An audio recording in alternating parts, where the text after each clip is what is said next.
तो चलिए आज हम लोग माध्य माध्यिका बहुलक और परिचर के बारे में थोड़ा सा अच्छे ढंग से जानने का प्रयास करेंगे। और बहुत बच्चों का कहना होता है कि जब जब पढ़ाई करे मन अगुताता, पढ़ाई लिखाई समझ में न आता, इतना बहुलक से माथा दर्द किया है, हारे किया है। लेकिन घबराने का नहीं, क्योंकि आज लेकर आए हैं एक इजली मेथड से आप लोगों को एकदम आज के बाद माध्य माध्यिका और बहुलक 100% आपको समझ में आएगा, इसलिए घबराने का नहीं। तो देखेंगे सबसे पहले माध्य बराबर होता है, माध्य को अंग्रेजी में कहते हैं मीन और माध्य को कहते हैं मीडियन, बहुलक को कहते हैं मॉड और परिसर को कहते हैं रेंज। और फार्मूला होता है कि माध्य बराबर होता है कुल प्रेक्षणों का योग, कुल प्रेक्षणों का योग बटे कुल प्रेक्षणों की संख्या।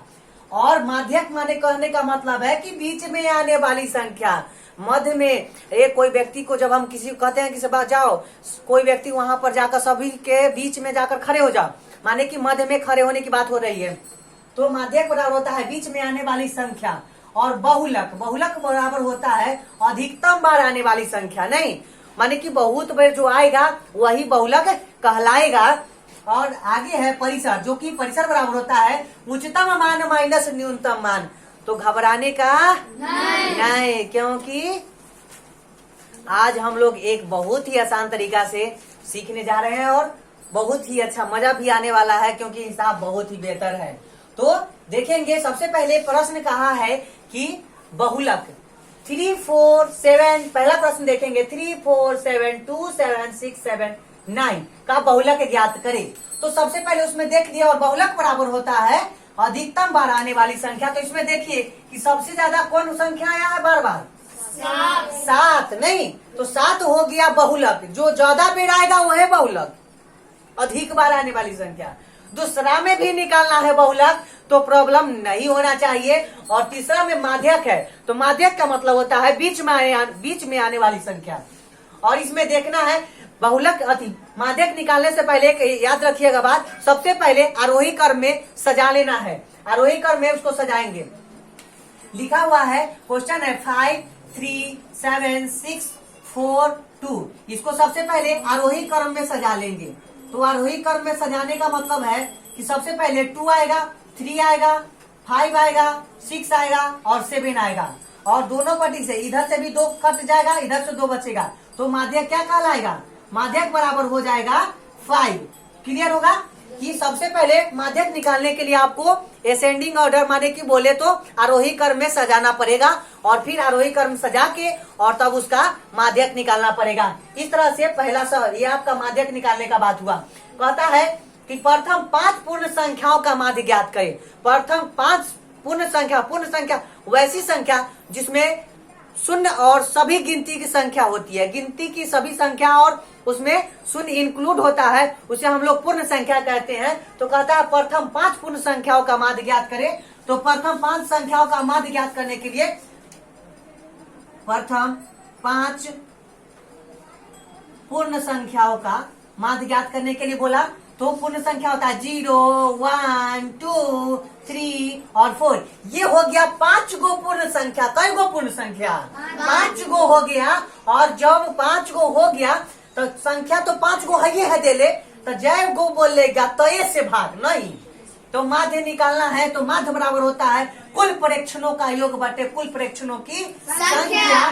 तो 0 + 1 + 2 + 3 + 4 अब बटा में बोले तो 5, तो 1 और 2 तो हो जाएगा 3 और 3, 3, 6 और 6 और 4 हो जाएगा 10, 10/5 बोले तो 2, तो माध्यक हो जाएगा 2।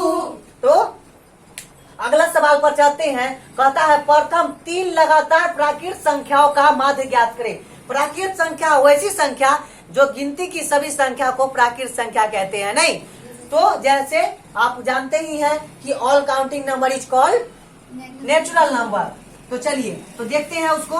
तो सबसे पहले पूर्ण संख्या लिख लेते हैं। प्रथम 3 प्राकृत संख्या, प्रथम 3 प्राकृत संख्या लिख रहे हैं, जिसमें है आपको 1, 2 और 3। ये 3 गो प्राकृत संख्या हो, क्योंकि 1 से शुरू ही होता है। सबसे छोटी प्राकृत संख्या बोले तो 1, इसीलिए प्राकृत संख्या 1 हो गया। 3 1 2 3 गो लिख दिए प्राकृत संख्या। तो 1 जोड़ 2, क्योंकि माध्य बराबर होता है कुल प्रेक्षणों का योग बटे कुल प्रेक्षणों की संख्या। 1 + 2 + 3, तो 1 आ 2 3 आ 3 आ 3 तो बराबर हो जाएगा 6/3, तो कटेगा तो हो जाएगा 2। तो ये हमारा माध्यक हो जाएगा 2। तो फिर नेक्स्ट सवाल है कि 0 5 2 7 0 6 3 9 माध्यक निकालने के लिए 2 4 6 9 2 4 6 7। हाँ, तो माध्यक निकालने के लिए अभी आपको बताए थे कि सबसे पहले उसको आरोही क्रम में सजाना है, फिर आरोही क्रम में सजाने के बाद उसको बीच वाला संख्या को देख लेना है। बिना आरोही क्रम में सजाए आप अगर बनाते हैं तो आपका माध्यक बिल्कुल गलत होता है। तो अगला सवाल पर देखेंगे, ये सवाल और ये सवाल आपको 2 4 6 7 ये दोनों सवाल आपसे बन जाएगा। एक सवाल देखते हैं जिसमें कि x मान निकालने के लिए बोला है, चलते हैं उस पर। क्वेश्चन है कि x, 3, 4, 5 का माध्य दिया हुआ है। माध्य बराबर दिया हुआ है 4। तो हम जानते हैं कि माध्य बराबर होता है कुल प्रेक्षणों का योग बटे कुल प्रेक्षणों की संख्या।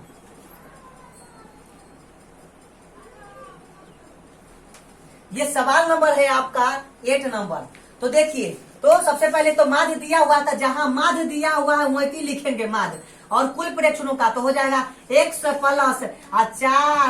+ 3 + 5 बटा 1 2 3 4 बोले तो 4 से भाग, तो बराबर हो जाएगा 4 बराबर हो जाएगा 4 आ 3 7 आ 5 12, तो x + 12 बटा 4, ये बटा में है 1, तो क्रॉस मल्टीप्लीकेशन होगा तो ये हो जाएगा x, तिरछा तिरछी गुना करेंगे तो हो जाएगा x + 12 बराबर 16, x बराबर हो जाएगा 16, इधर प्लस में उधर जाएगा तो माइनस में, तो ये हो जाएगा x बराबर 4।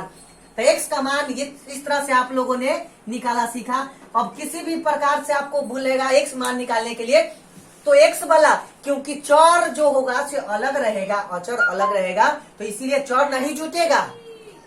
ऐसा ना कि आप लिख दीजिएगा 4 5 आ 3 8 आ 4 12 तो 12x, ऐसा ना, क्योंकि 12 और x में हो गया गुणनफल, यहाँ पर गुणनफल हो गया और हमको लिखना है जोड़, तो हमको जोड़ना न होगा, इसीलिए गुणनफल न लिखेंगे।